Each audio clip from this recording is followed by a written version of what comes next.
Nosotros somos privilegiados al amar a dos patrias. Bolivia, la que nos forjó como ciudadanos. Argentina, la que nos brindó oportunidad de desarrollarnos. Además, es la patria de nuestros hijos. Este es el segmento Estado Plurinacional de Bolivia. Ser tu bravura, ser la fuerza y juventud.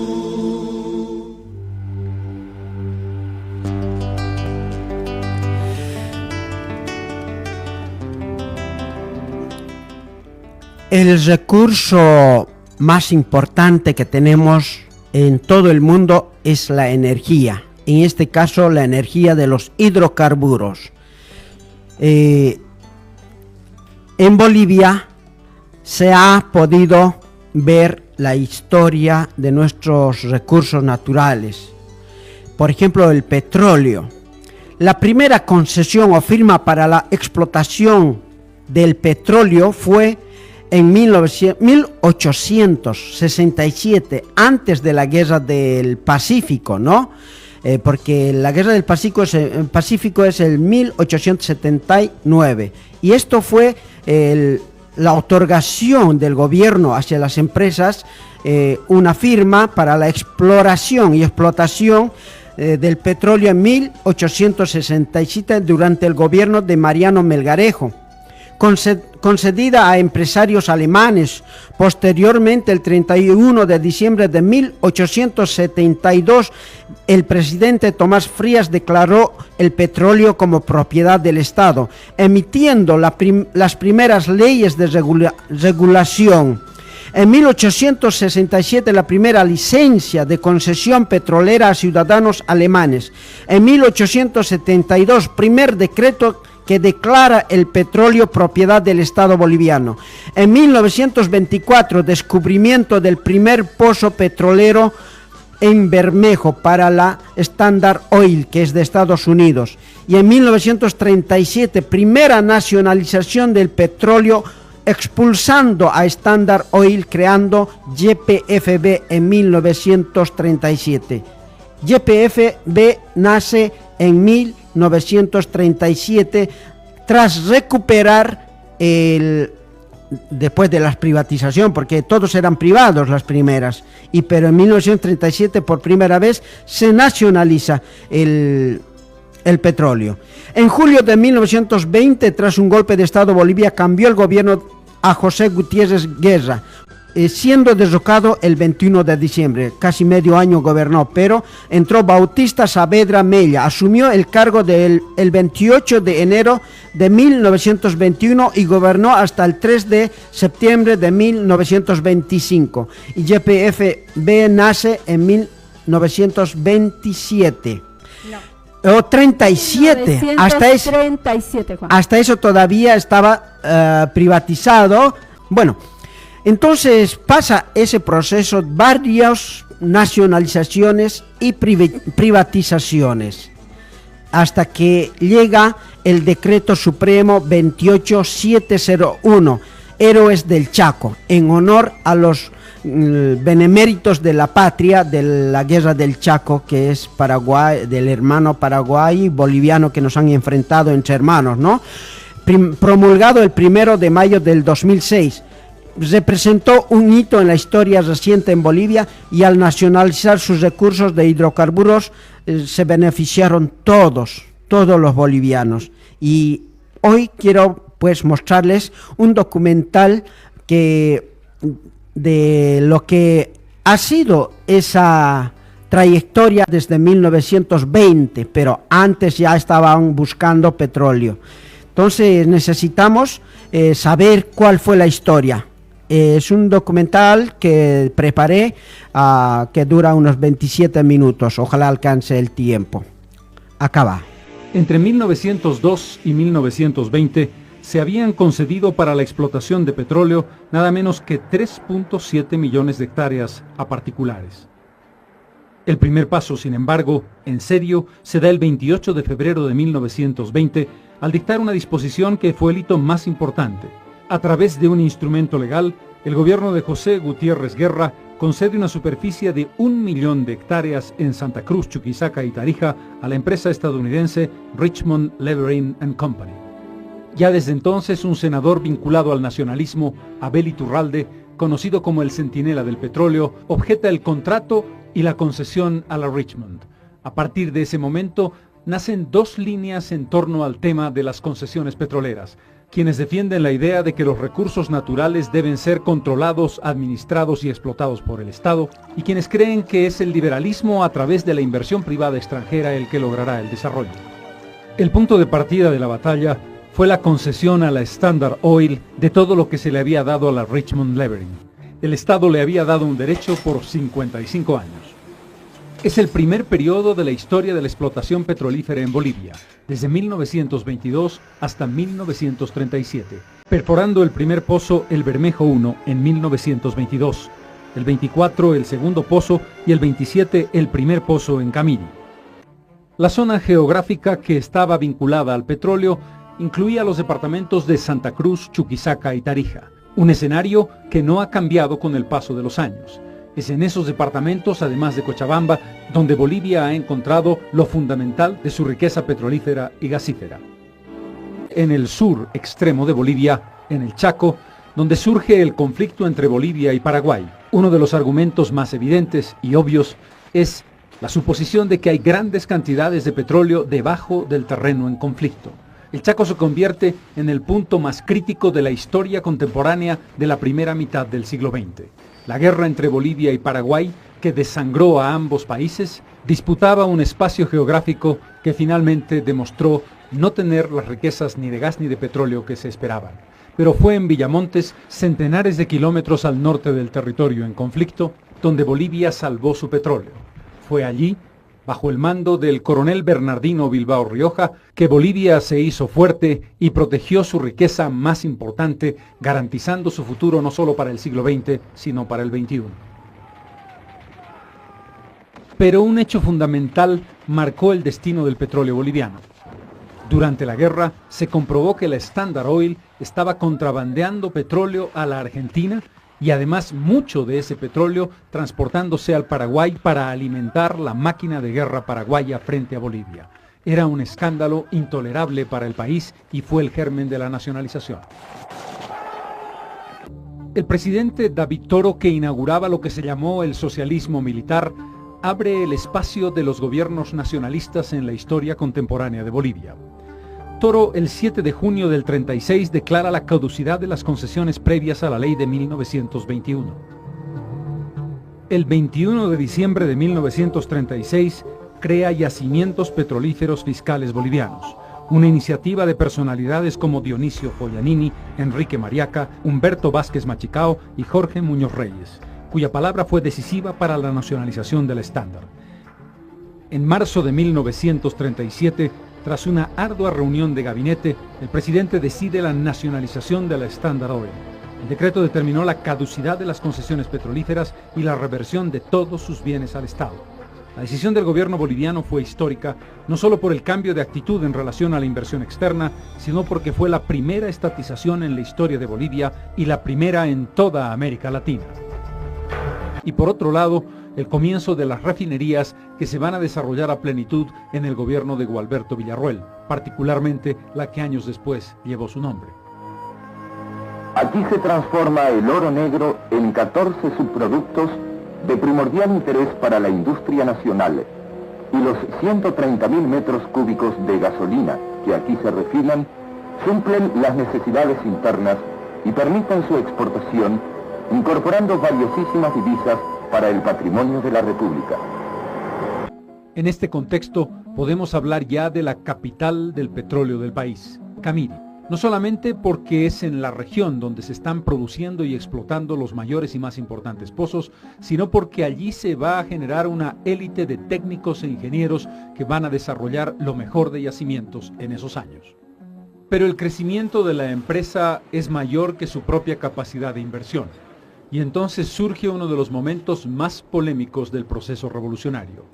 Estatismo sí, inversión extranjera sí. ¿Es posible la ecuación?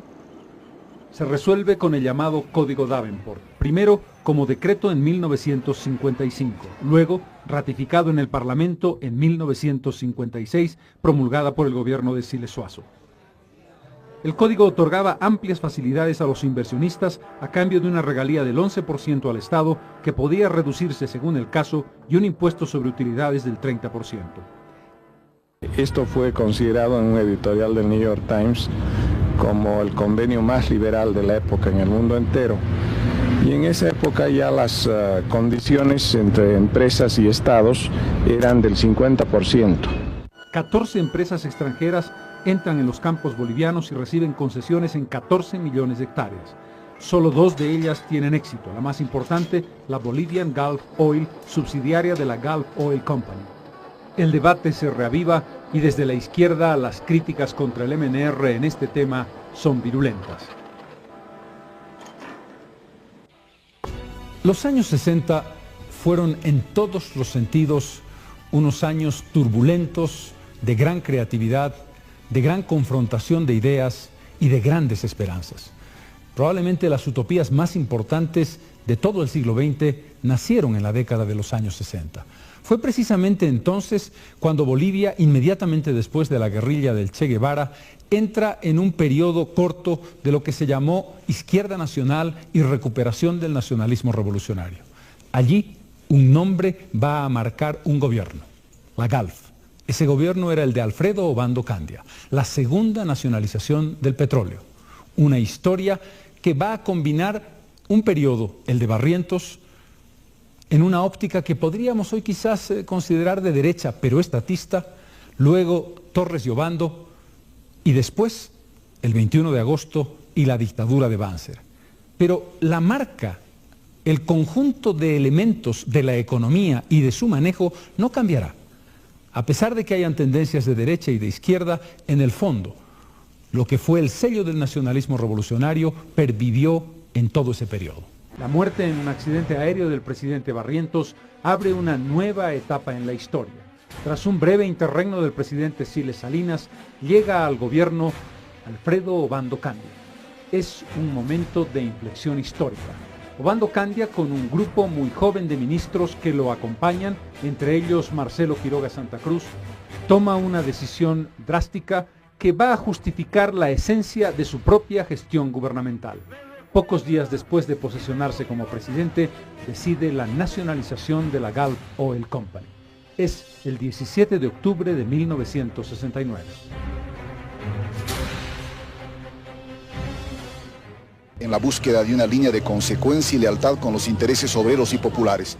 Obando representaba la recuperación de la idea del nacionalismo revolucionario que tuvo un periodo intensísimo entre el 69 y el gobierno posterior de Juan José Torres hasta el golpe del 21 de agosto de 1971.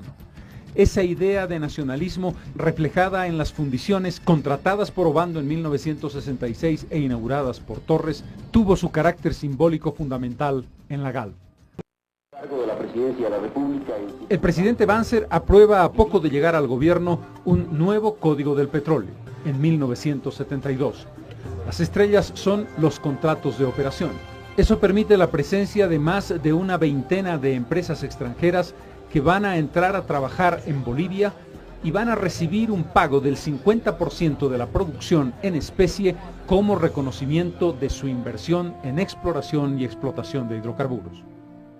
Es el propio Banzer el que va a recoger los frutos de años anteriores. El contrato firmado por Barrientos se convierte en realidad con la inauguración del gasoducto y la exportación de gas a la Argentina en 1972. Durante 27 años Bolivia exporta gas a la Argentina. Es en esta etapa de gobierno que se llevan adelante dos emprendimientos fundamentales. La ampliación muy significativa de la refinería original inaugurada en los años 40, es Vallehermoso, en Cochabamba, con nombre de Gualberto Villarruel. Una refinería con capacidad para refinar 25.000 barriles y la posibilidad de producir aceites derivados. También se lleva adelante la construcción de la refinería de Palmasola en Santa Cruz, con capacidad de refinar 15.000 barriles. Es un salto muy significativo de avance tecnológico y de procesamiento interno del petróleo. El presidente Paz Zamora va a tener dos encuentros importantes. Primero con el presidente Collor.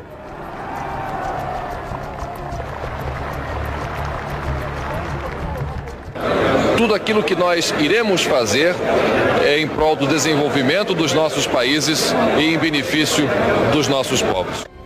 Después con el presidente Itamar Franco. Allí finalmente se llega a un acuerdo para la construcción de un gasoducto entre Bolivia y Brasil. Hay dos dificultades. El tamaño del gasoducto es demasiado mezquino y el precio del gas favorece demasiado al Brasil. En tanto, está a punto de concluir el acuerdo de venta de gas boliviano a la Argentina, que tiene como fecha límite 1992. Argentina le debe demasiado dinero a Bolivia por el gas que ha consumido y no ha pagado. La solución fácil se llama borrón y cuenta nueva. Bolivia le perdona a la Argentina sus deudas por el gas y Argentina le perdona a Bolivia varias deudas que sobre todo fueron contraídas por gobiernos dictatoriales, particularmente en el periodo de Luis García Meza. Los objetivos apuntan a la captación de inversión privada y de tecnología y al incremento de las reservas probadas. La llegada al gobierno de Gonzalo Sánchez de Lozada va a darle un giro dramático a la historia de los hidrocarburos en el país. Una palabra, parte de su plan de gobierno, capitalización, será la piedra de toque de ese cambio, de la polémica y de una encendida guerra posterior en el país. La capitalización intenta encarar de un modo distinto un proceso de privatización de las principales empresas del Estado. La más importante de ellas, sin duda, Yacimientos Petrolíferos Fiscales Bolivianos. Mañana, lunes, estamos mandando al Congreso el proyecto de la ley de capitalización. Ustedes saben que en todo el mundo, incluso en Rusia y en el este, están privatizando sus empresas. Pero Bolivia ha decidido ir por otro procedimiento. Ha decidido no vender lo que tiene, pero más bien invitar al capital extranjero, al capital nacional, que aporten una suma igual a lo que tenemos nosotros como valor de nuestras empresas. Y vamos a poder acordarnos de estos días como los días que se cambió Bolivia definitivamente y se creó un país viable, un país con futuro, un país con justicia. Muchas gracias y buenas noches. La señora notaria procede a extraer el sobre número 2. Empresa petrolera Andina SAM, adjudicatario proponente, YPF Pérez Compán Plus Petrol Bolivia. Monto 264.777.021. Con 263.500.000.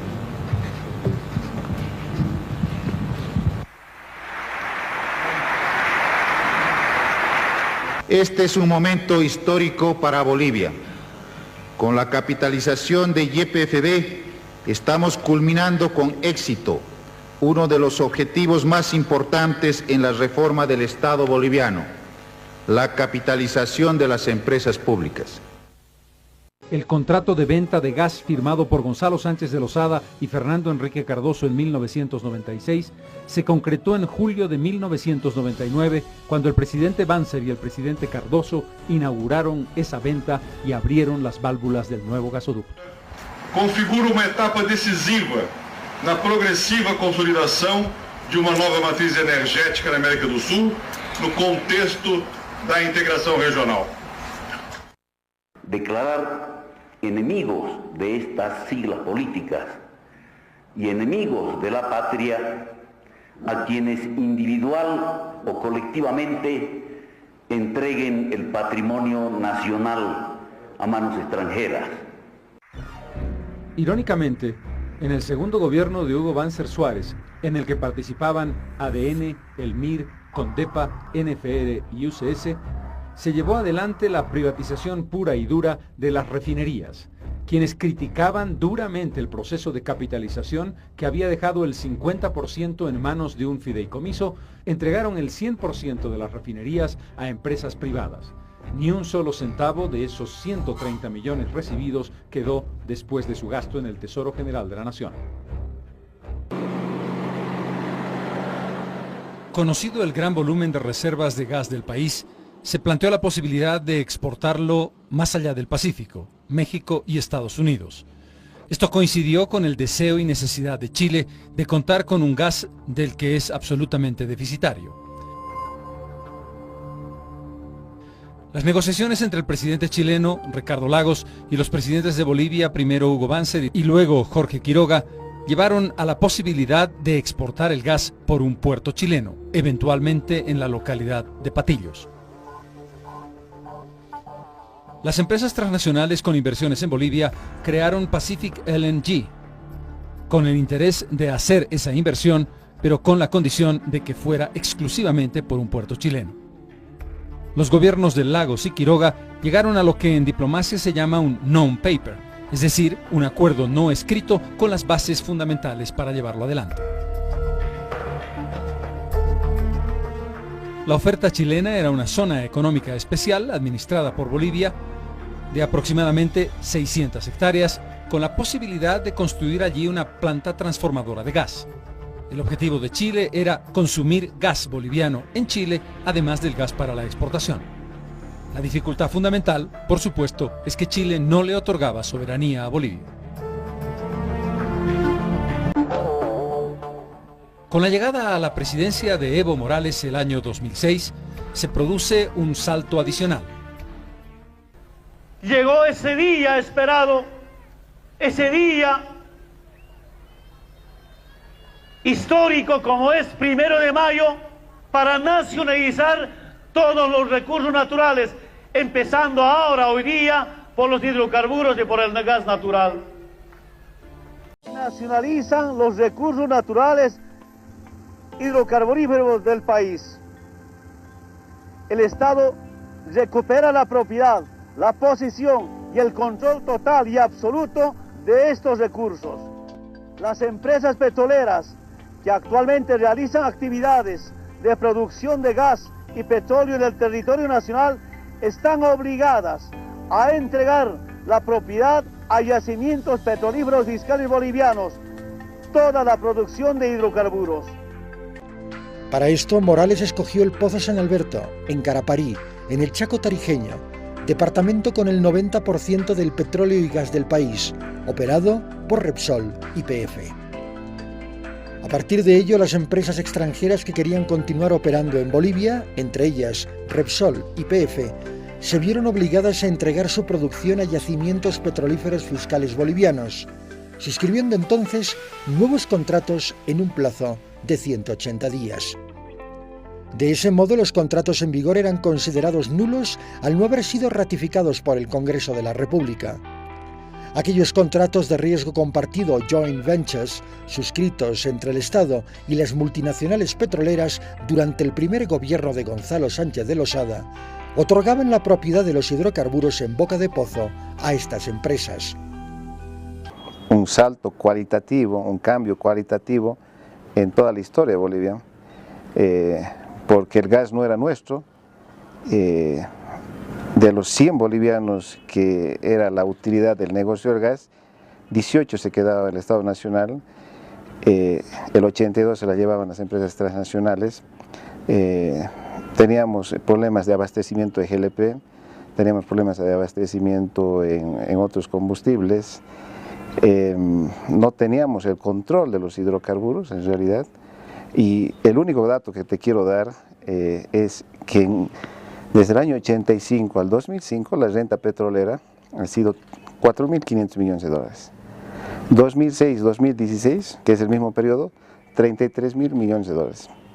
Entonces, obviamente, el desarrollo económico, social, la calidad de vida, ha sido por estos dineros que ingresan al Estado es para la redistribución a gobernaciones, alcaldías, universidades, y todas las obras que ves en Bolivia es gran parte de fruto de la nacionalización de los hidrocarburos. En 11 años hemos sido capaces de lograr 462 millones de dólares de utilidad que han sido obviamente reinvertidos. Nuestra obligación es abastecer la demanda del mercado interno. Estoy muy satisfecho porque YPFB Refinación en el 2017 ha cerrado con alrededor de 36 millones de dólares que nos permiten proyectar una inversión en los temas más importantes.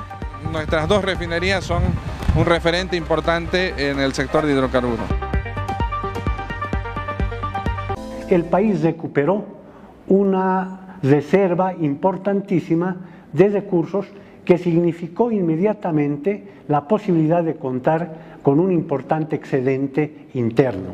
Y creo que esto es clave porque hay un proceso de capitalización del Estado muy poderosa, muy fuerte, a partir de la nacionalización del gas de mayo del 2006 y que tuvo continuidad con otras nacionalizaciones, recuperaciones, pero centralmente el gas, por esta su importancia estratégica, por sus precios y por la demanda imprescindible para el desarrollo brasileño y argentino.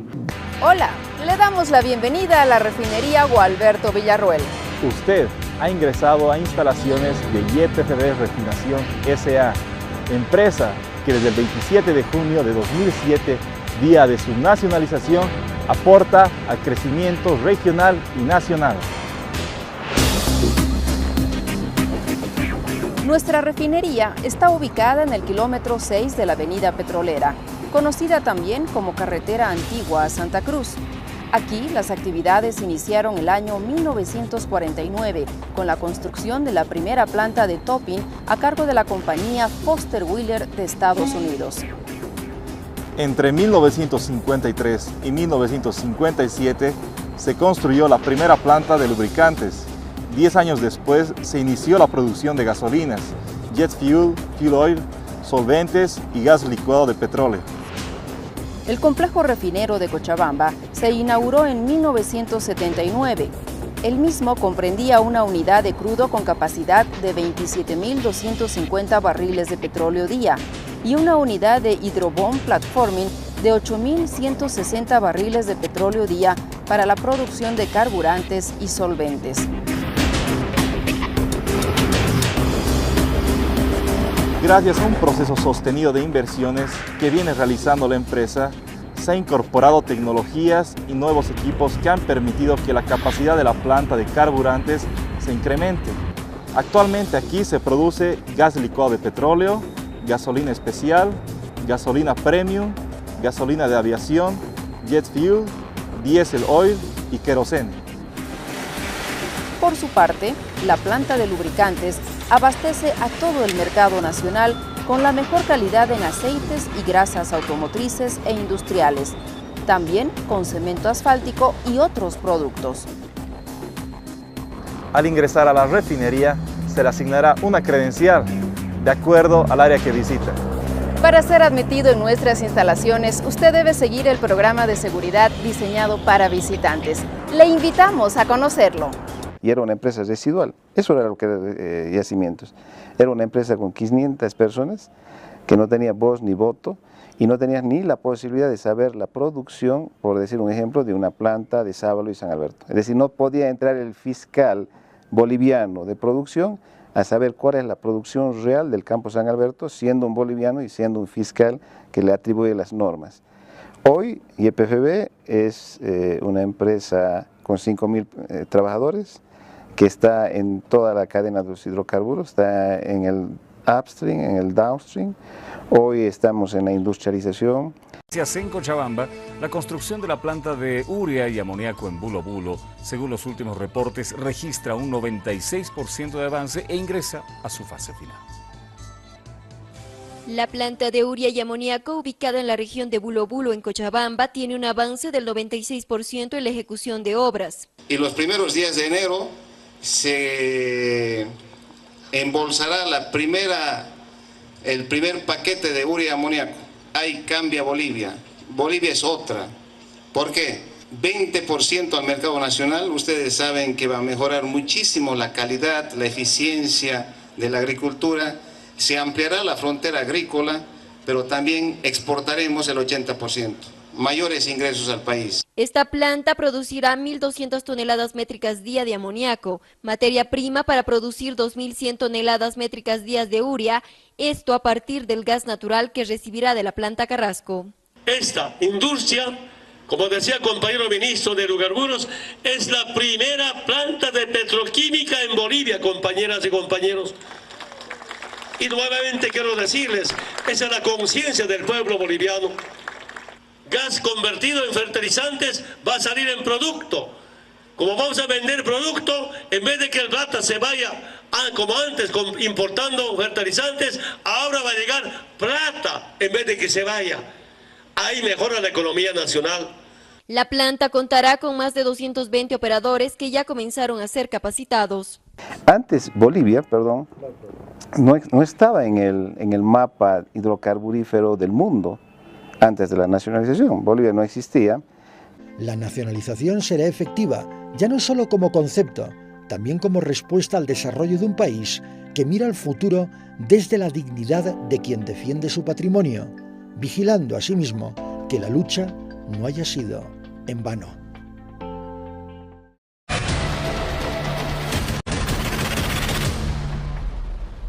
Para decirle lo siguiente, el pueblo boliviano a partir de hoy va a resguardar las instituciones del Estado. Usted tuvo la oportunidad de renunciar cuando era el primer servidor público de la nación. Estamos en vivo, motín policial en Cochabamba, estamos en inmediaciones del auto.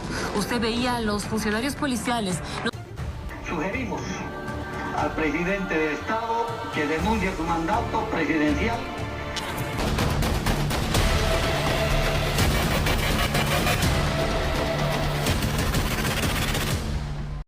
Yo quiero hacer un pequeño análisis, Juan. Adelante. Invito a todos los que están del otro lado a que podamos revisar nuestra historia. Muchas veces en el momento los medios de comunicación nos invaden, nos meten a la cabeza que lo que te está pasando es malo, no está bien o se hizo mal. Y eso queda en el consciente de toda la gente y por eso crea ese malestar. Pero si tú ves, como ves este documental, mira que quién lo hizo el documental también. Yo sinceramente digo, no entiendo, porque alguien que fue historiador cuenta la historia de cómo fuimos desarrollándonos a lo largo del tiempo y cómo llega una ley que cambia la vida de todos los bolivianos, y no entiendo cómo seguimos pensando diferente. Por eso es que les invito a todos, cuán importante es darse cuenta que gobiernos tienen la decisión política de mejorar la vida del pueblo y que gobiernos solamente vienen con mentiras y engaños para destruirte la vida. Y lastimosamente eso está pasando en Bolivia, y no solo en Bolivia, lastimosamente en toda Latinoamérica tenemos gobiernos que han retrocedido y son muy pocos los que siguen llevando el empoderamiento del pueblo, porque la idea yo creo acá que es que los pueblos, nada menos latinoamericanos, los pueblos que han sido oprimidos a lo largo del tiempo, puedan empoderarse, en un futuro ser una potencia así como lo es Europa, con distintos países unidos, fuertes en moneda, fuertes en ayuda, cuidando y protegiendo el continente americano. Sería lindo, es un sueño que creo que la mayoría lo tenemos para empoderar al pueblo.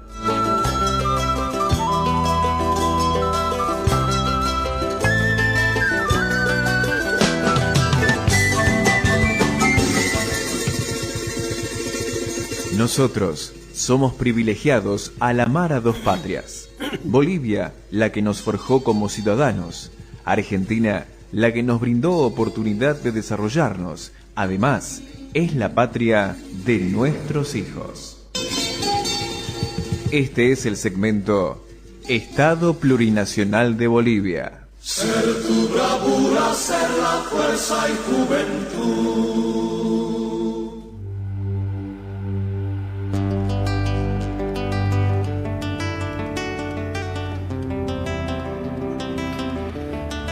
Bien, segunda hora de nuestra programación, que rápido pasa el tiempo. Te pregunto, Janet, ¿vos conocés a este señor que se llama Weimar Daza? En sí no lo conozco con ese nombre, pero sé quién es. Es una persona que hace TikToker y aparte tiene un emprendimiento que ha crecido bastante allá en Bolivia y que uno se puede dar cuenta, ¿no? Cuando hay posibilidades, alguien que no tiene o no tuvo nada, porque lo he escuchado en sus relatos contar que viene de algo donde que era difícil imaginarse algo bueno. Era de nuestra época. A ver, te voy a dar datos de cómo fue su vida. El historial del TikToker boliviano conocido como el Pampeño, un relato de superación personal, éxito empresarial. Su verdadero nombre es Weimar Daza. Nació el 30 de noviembre de 1995, dato para poder anotar y analizar también, ¿no? Desde 1995. Nosotros estaríamos con unos 10 años, ¿no? O más. Con unos 15 años, ¿no? Y bueno, compartía nuestra realidad. Él nació y como nosotros habíamos nacido. Él nació en el 95, era un niño, un bebé. Pero en la República, claro, en donde nosotros no había mucha diferencia en esa época de los 90. Sí. Bolivia estaba pidiendo limosnas a los países para pagar a sus médicos, a sus profesores. Y bueno, éramos limosneros, la República limosnera. Aparte, la vida de las familias, no había una proyección de vida a futuro, era vivir el momento, sobrevivir y tratar de dar lo más esencial a la familia. El que podía, lo único que pensaba por ahí, a acceder a ser policía, a ser profesor, a ser chofer y algo, porque más de eso no se podía imaginar siquiera. Ojo que ahí también, porque alguno del otro lado nos puede decir, no, pero yo tenía o yo podía. Son pocos los casos donde que tenían un factor económico, pero que ya venía de familias que tenían un poder adquisitivo un poco más alto que de un trabajador común. Por eso nuestros padres, muchos no son profesionales, ni bachilleres, la mayoría. Pregúntenle a ver, papá, ¿por qué no terminaste tus estudios? Y no es culpa de ellos, tampoco es un tonto, sino que son las condiciones y decisiones políticas las que te llevan o nos llevan a ascender en la escala social. Antes de alcanzar la fama y el éxito, su vida estuvo marcada por las dificultades del pampeño, ¿no? A inicios difíciles, proviene de una familia sin recursos. Se mudó a Sucre para estudiar, vivía en el campo. Justamente su lugar está relacionado con el nombre de Pampa, por eso es pampeño, y de ese cantón sería, ¿no? Del campo que se va a la ciudad de Sucre para estudiar y trabajar. Fue albañil, lavador de autos, ayudante de cocina. Pasó tanta hambre que guardaba las sobras de los restaurantes donde trabajaba para comérselas en su cuarto, diciendo que era para su perro, pero el perro era yo, dijo en un video, cuando en realidad el perro era él, ¿no? La lucha en Santa Cruz, el 2015 se trasladó a Santa Cruz con su novia. Allí la situación no fue más difícil, pasó por varios empleos, incluyendo seguridad y asistente de cocina en pollerías. Intentó buscar fortuna en Chile, pero según sus palabras fue un fracaso, ¿no? El punto de inflexión a su regreso a Santa Cruz el 2016, todavía después de haber ido a probar en otros lados, las responsabilidades aumentaron. Nació su primera hija y tras la muerte de su padre quedó a cargo de sus hermanos menores. El momento más duro llegó cuando fue despedido de un restaurante de comida rápida por comer de más, al servirse una porción extra de arroz porque le daba raciones muy pequeñas. Lejos de rendirse, este despido lo impulsó a cambiar su vida. Convenció a su esposa de trabajar juntos y con un ahorro familiar muy estricto juntaron dinero durante un año. Finalmente, en diciembre del 2018, abrió su primer restaurante de pollos, aplicando todo lo que había aprendido en la cocina, el 2018. El 2015 se fue y no pudo y se fue a Chile, volvió. El 2016 empezó como ayudante con la pollería. Y en eso pues te voy a hacer escuchar un pequeño cortecito de su video. Dice, este año doble aguinaldo. ¡Ay, Dios! Evo Morales dice, este año doble aguinaldo. ¡Ay, Dios! Ese doble aguinaldo me salvó ese año. Un diciembre yo recogiendo 21,000 bolivianos de ambas personas. Wow. Sufriditos, eso me ahorré. Wow. Ahí está una prueba también de las decisiones políticas del presidente Evo Morales, ¿no? De un gobierno del pueblo. Dio doble aguinaldo cuando el país estaba por encima del 5% de ganancia de producción del PBI. Porque si cada vez nosotros, por ley, pasamos una producción de ganancia en relación al PBI, un 5%, va a haber doble aguinaldo. Pero de los siguientes años fue de 4, estuvo sobre los 4 y no alcanzó al 5, porque si llegaba al 5 podíamos dar doble aguinaldo. Entonces, esos 5% de recaudación, de ganancia en el PBI, pues daba la opción de dar el doble aguinaldo, y ese doble aguinaldo también tiene un objetivo de hacer que la dinámica de la economía se mueva, porque ese dinero va circulando de mano en mano, no sale del banco, llega a las empresas, de las empresas a la gente, a los empleados, maestros, policías y albañiles, después va a la verdulería en el mercado, del mercado entre nosotros y después vuelve al banco, ¿no? Va ascendiendo para comprar una heladera, por ejemplo, esa plata va a un negocio grande y ese negocio grande pues recauda y lleva al banco y vuelve al banco, sale del banco y vuelve al banco. Entonces, eso ha sido los beneficios de las decisiones del presidente Evo Morales. El pampeño, que en un momento se lo vio sacándose foto con Manfred Reyes. Y bueno, no es culpa de él, sino que es la ignorancia o el analfabetismo político. Porque Manfred Reyes es uno de nuestros verdugos también cuando nosotros éramos jóvenes.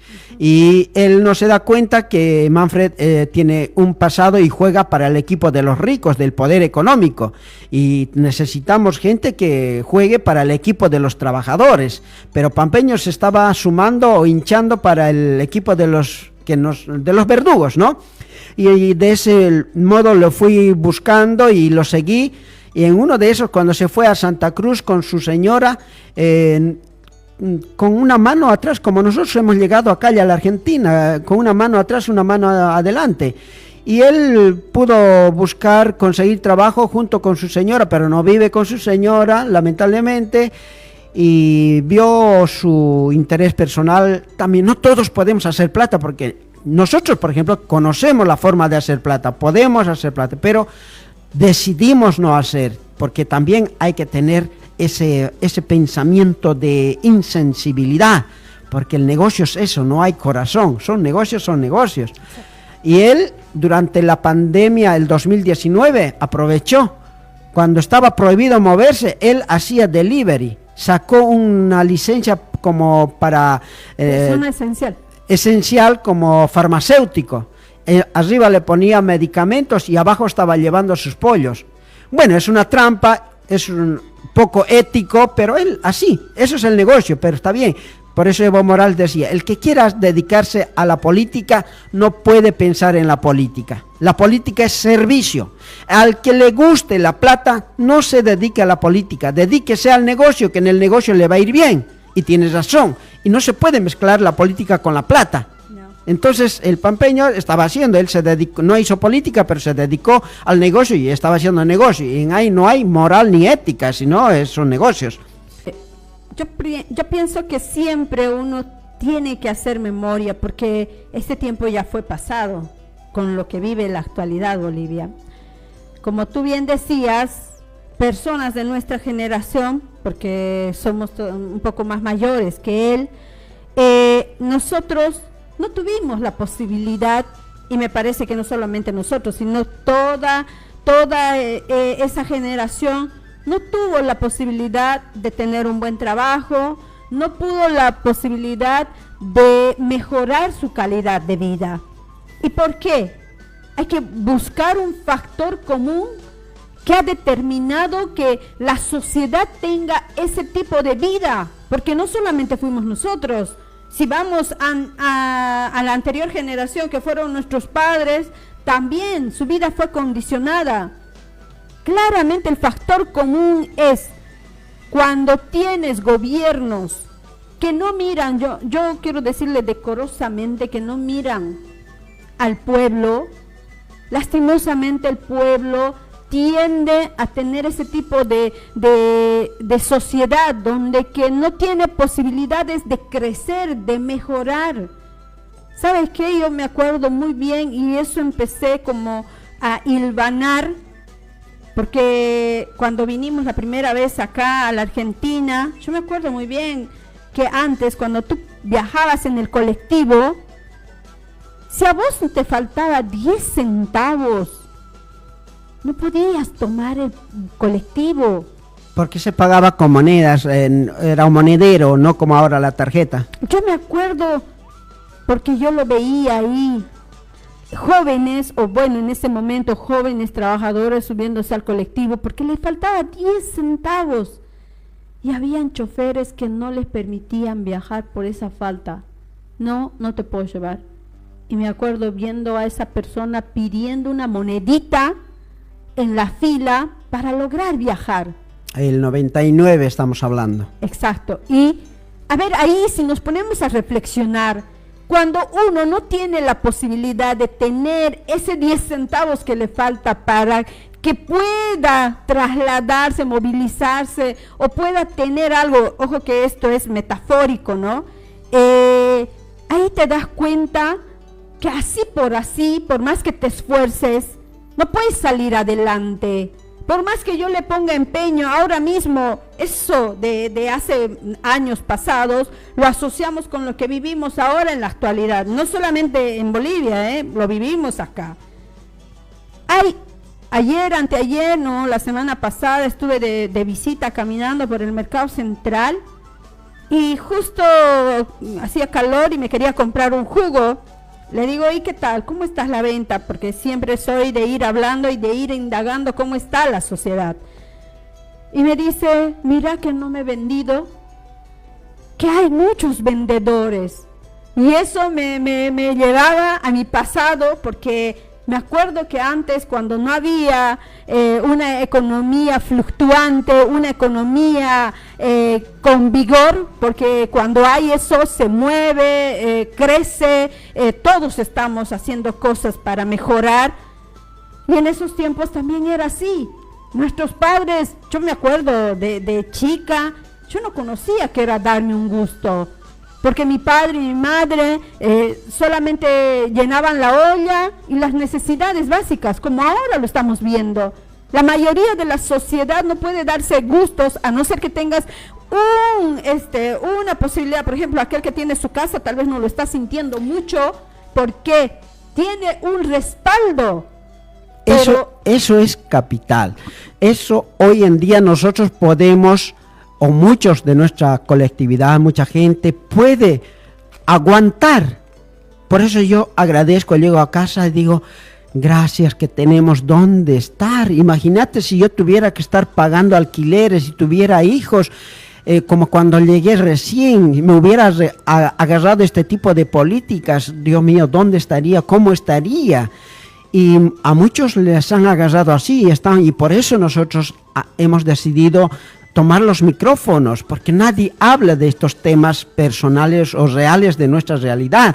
Siempre están por encima y confundiendo a la gente. ¿Cómo unas decisiones políticas puede mejorar a una sociedad. Y en este caso fue así. Y nosotros con Cristina Kirchner, con el kirchnerismo desde el 2003, después del corralito, cuando la Argentina estaba quebrada, endeudada, no podía levantarse. Y llegó Néstor Kirchner el 2003 hasta el 2015, casi más de 12 años de kirchnerismo, y hemos hecho nuestra casa, hemos hecho nuestro negocio, tenemos muchas empresas, y con eso estamos pasando este problema, porque este año más será, y al año ya va a haber elecciones, y en ahí sí o sí la gente tiene que votar por mayoría por el peronismo si quiere mejorar su vida, porque la edad está avanzando y cuando llegas a cierta edad ya no vas a poder. Entonces el pampeño es fruto de esas decisiones que logró hacer su empresa, y ahora puede pasar cualquier mal viento, como tormentas económicas, por tormenta social, lo que quiera, puede pasar porque tiene un capital o un bien para poder pasar. Pero si no hubiera tenido esa oportunidad, o nosotros no hubiéramos tenido acá en la Argentina la oportunidad del kirchnerismo, ahorita estaríamos sufriendo. Juan, ahí uno, voy a recalcar y voy a volver a repetir la palabra decisión. Cuando hay un gobierno, le guste o no la palabra que está del otro lado, es una decisión política a favor del pueblo, una decisión política que cambia tu vida para bien o puede ser para mal. Claro, cuando deciden una política en contra del pueblo, están decidiendo una política a favor de los ricos, de los poderosos, porque no hay otra. Acá es la alta sociedad y nosotros, la clase media y la clase baja. La clase media que lucha por no caer en la clase baja, pero cuando entra un gobierno del pueblo, ellos tienen aspiraciones de pasar a la clase alta, y algunos pasan, sí, pero el 1-2%. Después la clase media, como hoy están siendo afectados. La clase media está ya empobreciéndose, ya no existe clase media. No, por eso es lo que quería recalcar, aparte de recalcar esta palabra. Claramente en el video donde el audio que pones, y para los que están viendo en el Facebook lo verán, el video donde que él dice, si no hubiera sido ese aguinaldo, él no hubiera podido hacer su emprendimiento, y eso le pasa a la mayoría de la gente. Si yo no tuviera este capital, no podría crecer. Pero cuando hay estas decisiones políticas, y lo vivimos acá en la Argentina, y muchos de los que son emprendedores, micro y macro empresarios, pymes, que se han fortalecido por decisiones de un gobierno. Pero ahora, ¿en qué punto estamos? Porque no tenés la garantía. Ahora hay muchos de esos micro o pymes o emprendimientos que se han caído. Ayer nomás hablando con mi hija, me contaba cómo una heladería está vendiendo toda su inversión que había hecho en los tiempos buenos para hacer su emprendimiento, y ahora está en esta etapa de cierre, de quebrar, y no es la única, hay un montón. El 2001, lo mismo, los bolivianos hemos vendido talleres completos. ¿Y a dónde nos hemos ido? A Brasil. Y en Brasil ahora están floreciendo desde el 2001. 2002, todos los avisos era aviso de venta taller completo, heladera, todo, camas, cuchetas, todo eso había. No me van a dejar mentir los comunicadores de las radios, eso eran los avisos principales. Ahora no estoy escuchando, no sé cómo está. Cuando vos decís que el doble aguinaldo fue un capital para el pampeño, no precisamente eso. Todos han cobrado doble aguinaldo, los policías, los diputados, todos, y esa plata genera pues movimiento. El pampeño puso su negocio de pollos, como cobró el aguinaldo el policía, el maestro, el médico o algún trabajador de una empresa de la Coca-Cola, de una empresa grande, vino pues a comprarle pollo. Y los que han hecho empanaditas han empezado a vender, los que han hecho comidas en la calle han empezado a vender, y han empezado ya no a vender en la calle, sino han alquilado restaurantes, y después se han comprado ya el restaurante, y así hemos crecido todos. Entonces, cuando decimos el aguinaldo, lo que vos dijiste con ese capital, es un capital muy pequeño, pero ¿dónde está la ganancia? Es que esos dobles aguinaldos o las decisiones políticas de los bonos Juana Azurduy, Juancito Pinto, los bonos para los ancianos, es inyección económico para que genere movimiento en todo el país. Vos hacías empanaditas, salteñitas o algún heladito, vendías y ganabas dinero. Y así poco a poco ganabas una máquina, alquilabas un local, después ya has hecho una heladería inmensa y así hemos crecido en Bolivia y tienen capital, porque yo conozco en mi entorno nomás gente que ni siquiera ha terminado el bachillerato, pero tiene 3, 4 cholets, no chalets, los chalets son casas lindas, ¿no? En nuestro caso de los cholos seríamos los cholets y tienen, y sus hijos son profesionales y cosa que nosotros, nuestros hermanos mayores no han terminado ni el básico. Nuestros hermanos mayores no han terminado el básico. Bueno, vos sos la hija mayor, pero yo tengo hermanos mayores, no han terminado el básico. Mis abuelos eran analfabetos. Mi abuelita me decía, a ver, hijo, léemelo la Biblia. Y yo aprendiendo a los 6 años tratando de leer su Biblia. Entonces, eso es nuestra realidad. Entonces, decisiones políticas que han favorecido al gobierno al pueblo de Bolivia y también al pueblo de la Argentina, que estuvieron juntos. Exacto. Por eso ahora nosotros que estamos en este momento, en esta situación, nos tiene que invitar a la reflexión, sí o sí, por eso digo, un pueblo sin memoria, sin ese hilo que te ate a tu verdadera realidad, se pierde, porque así ha pasado a esa clase baja que en su momento no tenía nada, que pudo crecer y mejorar, que mejoró su situación de vida creyéndose de una clase media empoderada y mirando a ser una clase alta, pero una clase alta no se puede ser a no ser que nazca en una cuna de oro, que no sepa el sufrimiento, el sacrificio, el esfuerzo. Solamente si no somos conscientes de esa realidad, vamos a seguir cometiendo errores. Por eso nosotros como personas mayores tenemos que hablar con nuestros hijos, con nuestro entorno, hacerles consciente, más que todo de la realidad que hemos vivido, porque nuestros hijos, yo creo que la mayoría de nuestra comunidad y la mayoría de los padres, ya sea en Argentina o en Bolivia, se han sacrificado, se han esforzado por darle lo mejor a ese hijo. Pero ese hijo desconoce todo el esfuerzo que ha hecho a lo largo del tiempo para que ese hijo tenga la comodidad de su casa, la comodidad de tener lo esencial y tal vez hasta más de lo esencial. Pero al no tener ese conocimiento de ese esfuerzo, cree que todo estaba y tiene que estar. Y no es así. Si no hay una decisión, es lo que nos está pasando. Decisión ahora. Política, porque la política es todo, es salud. ¿Quién te da salud? ¿Quién te vacuna? Es trabajo. ¿Quién mueve la economía, genera trabajo? O cierra empresas, mata el empleo. ¿Quién te da seguridad? ¿Quién pone más policías? ¿Quién saca policías? ¿Y quién también te da educación? ¿Qué tipo de educación? O sea que la política es todo. Vámonos al segmento.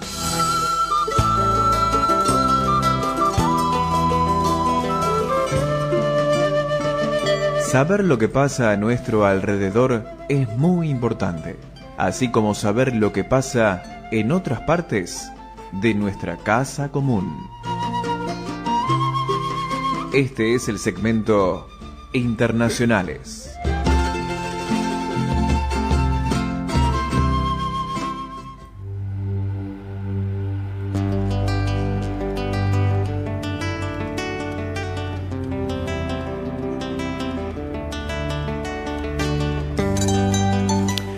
A ver, durante este programa, desde el año pasado hemos estado siguiendo lo que está ocurriendo allá en Rusia, en Europa, ¿no? También en el Medio Oriente, en Asia, la geopolítica, de cómo se está reorganizando el mundo. Y entonces pues estamos felices de haber impuesto este tema. Hoy en día es más claro que todos están interesados con el tema del ataque de Estados Unidos e Israel a Irán y bueno, Irán está respondiendo.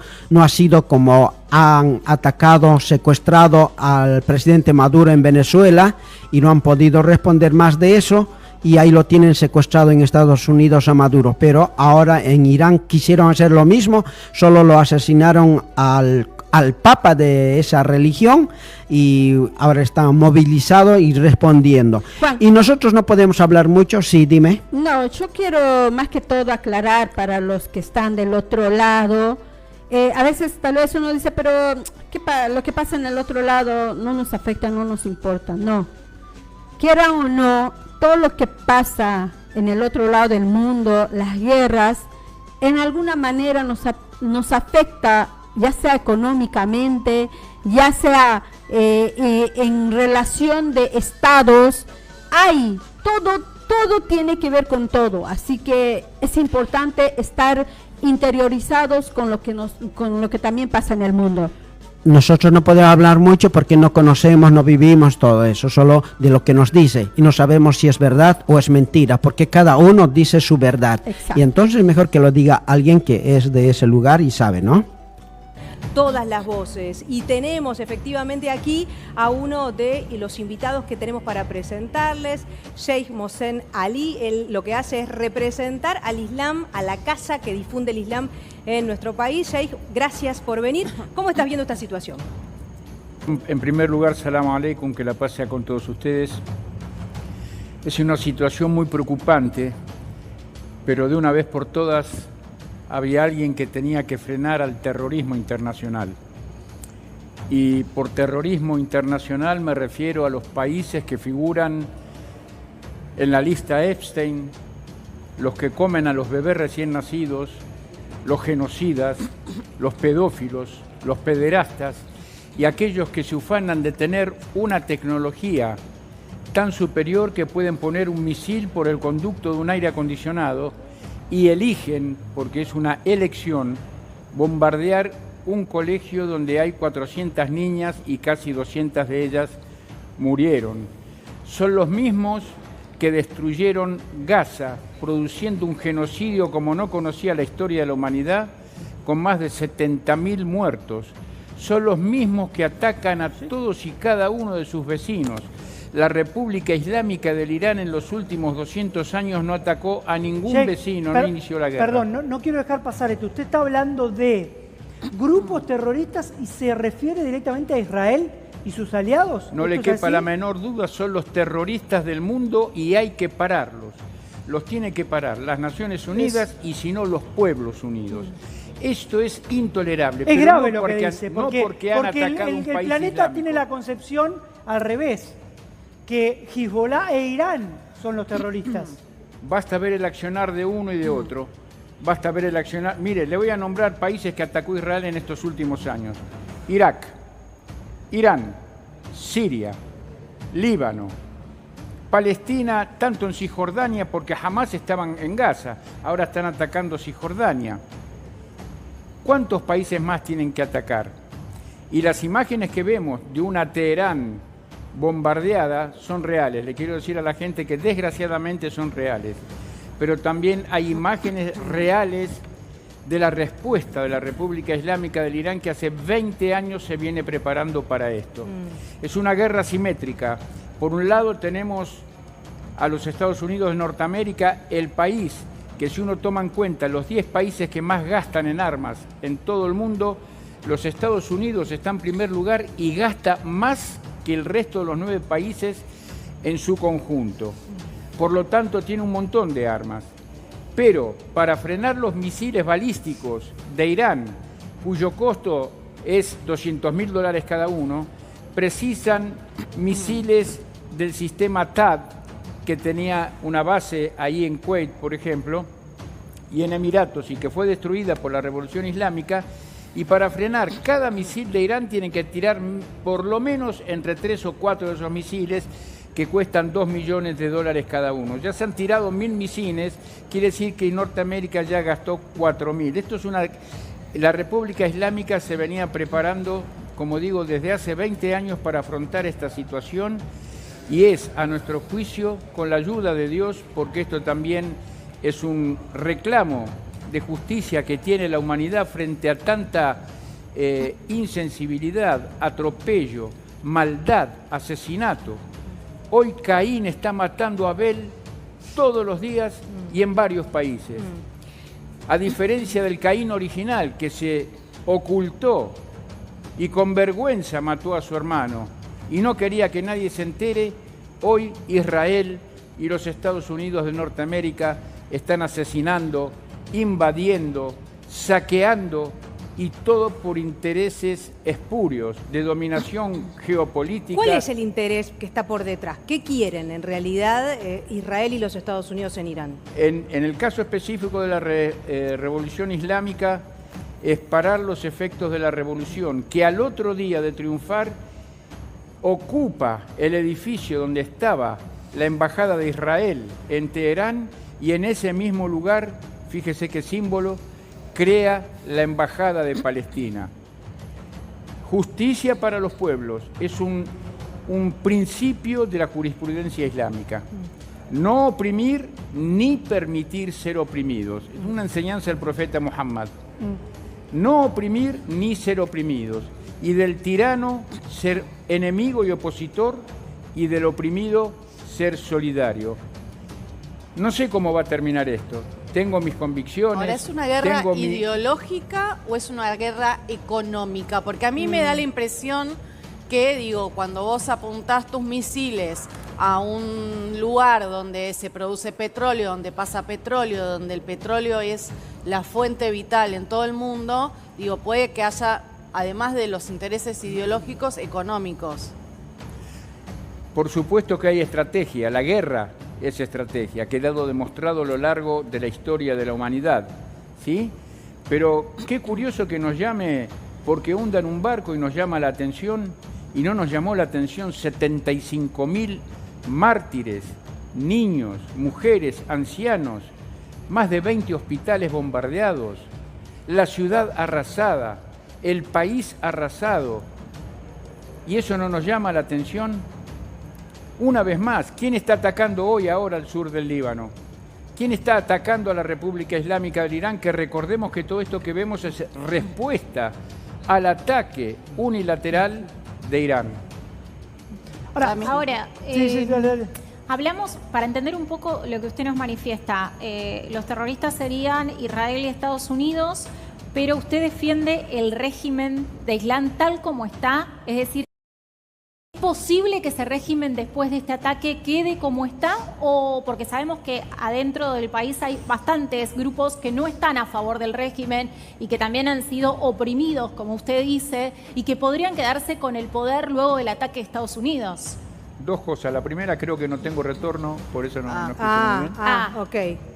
Ok. Y la segunda... Si usted defiende, lo que le está preguntando Natalia es si usted defiende Irán con el régimen del ayatolá como es hoy, con las características que tiene hoy. En Irán no hay régimen. En Irán hay una república cuyos mandatarios acceden a esos puestos por voto popular. Punto uno. Bien. Tiene un líder religioso y espiritual que marca el camino, el rumbo a seguir. Y que al igual que Jesús tomó el látigo y echó a los usureros y a aquellos que mancillaban la casa de Dios, está oponiéndose a toda forma de tiranía. Y lo hace de forma pacífica, en los foros internacionales, sentándose a hablar. Tenemos que recordar, porque acá dicen régimen de Irán, ¿quién de los dos países, Israel o Irán, tiene armas nucleares? ¿Y cuál de los según dos según la denuncia de Estados Unidos e Israel, Irán enriquece uranio. Pero por favor, todo el mundo, Irán está enriqueciendo uranio con fines pacíficos, con fines de medicina y de energía, como ha quedado demostrado, y nunca prohibió a los inspectores de Naciones Unidas realizar lo que tenían que hacer en sus bases de donde se enriquecía el uranio. Sin embargo, Israel no acata las resoluciones de Naciones Unidas, no suscribe el acuerdo de no proliferación nuclear, ¿sí? Y se la pasa porque no hay un mapa definido de Israel. Ustedes son periodistas. Sí. ¿Por qué no hay un mapa definido de Israel? Porque todos los días se afana a 100 metros. Porque todos los días mata gente para robar esa tierra. Hay que parar a los terroristas y llamarlos como lo que son. terroristas, genocidas, pedófilos e infanticidas. Hay que Ahora, ¿qué reconocer, piensa? Sí. que hay que reconocer que Rafael Grossi, el argentino que preside la Comisión Nacional de Energía Atómica, dijo que efectivamente no hay pruebas de que Irán tenga efectivamente una bomba atómica todavía. Un argentino que tiene una organización internacional muy importante y que acaba de reconocer públicamente, fue noticia en estas últimas horas, esto que Sheikh estás diciendo. No, ahí solamente decir que cómo puede ser, ¿no?, que haya ese hermetismo comunicacional, porque solo se habla acusando a países como Irán, y lo hemos ido viendo, pero lastimosamente hay un poder, un supremo que maneja esto, y que hay cosas que no se tienen que visibilizar como tiene que ser, y total, dormimos el pensamiento de la sociedad, los bombardeamos con cualquier cosa, que no se preocupen de lo que pasa en realidad.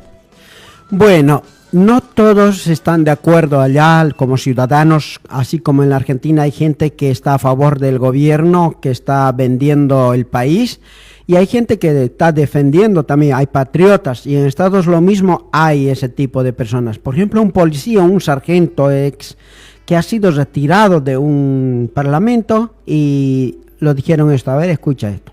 El gobierno de Trump saca por la fuerza a ex-marine que criticó guerra con Irán durante audiencia del Senado.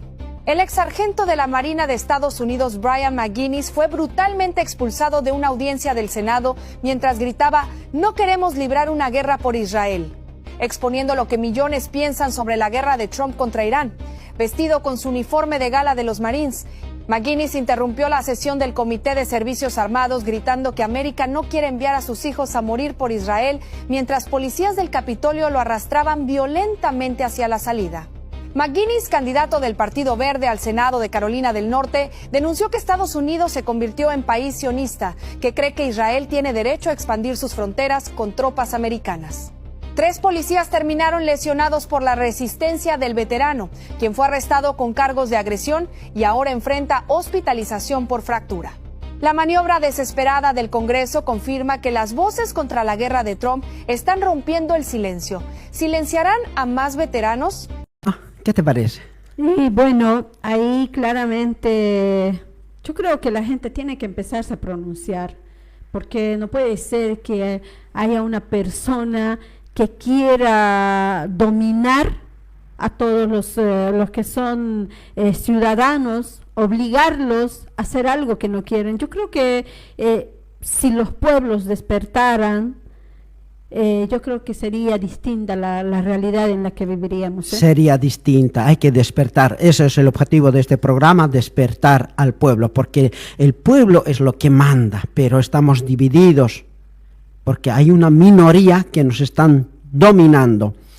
Bueno, Janet, ha llegado el tiempo de la despedida. Tus palabras de despedida, porque después viene una cancioncita con la que nos vamos a despedir siempre. Muy bien, para mí ha sido un lindo programa, espero que del otro lado lo hayan disfrutado, también esperamos que nos escriban. Acuérdense que aquel que no lo pudo ver y tal vez recién se enganchó, estamos por las redes, por el Facebook de la radio, que es Metropolitana 99.7, también hay la aplicación de Metropolitana en la app para el Play Store y para los teléfonos Android también hay, así que lo pueden descargar para escucharnos y bueno, pues esperemos vernos el próximo sábado. Sí, bueno, chao. Hasta el próximo sábado. Chao, chao.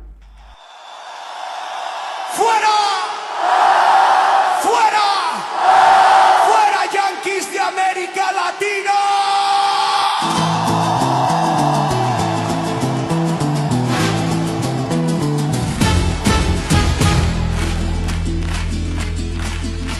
Llegaron con promesas y banderas de libertad, dejaron sangre, deuda y una falsa paz. Hablan de democracia desde un trono de acero, pero nuestras calles conocen su verdadero imperio. Robaron tierras, nombres, sueños y pan, con dictadores firmaron la seguridad. Desde el norte mandan órdenes al sur, pero este pueblo ya perdió el miedo y alzó la luz. No somos patio trasero, no somos colonia más. La historia se escribe en fuego y hoy la vamos a cambiar. ¡Fuera yanquis de América Latina! Esta tierra no se vende, se camina. ¡Fuera yanquis de América Latina! Nuestra voz no se silencia ni se inclina. ¡Fuera! ¡Fuera! ¡Fuera! América Latina no se domina. América Latina no se domina.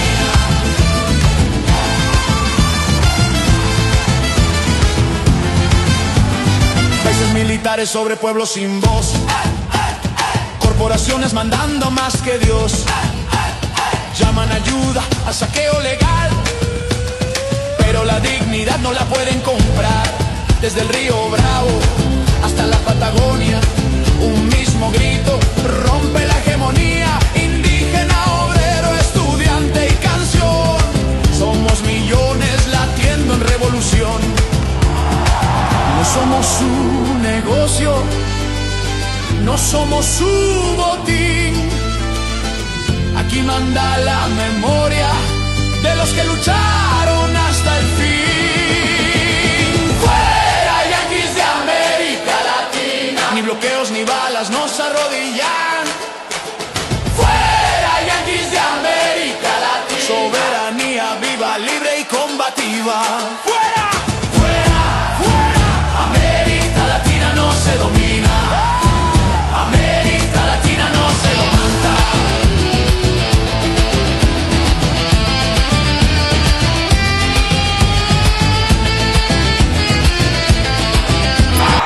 Solidaridad. Pero un buen día por fin pasó. Metropolitana, la radio del pueblo.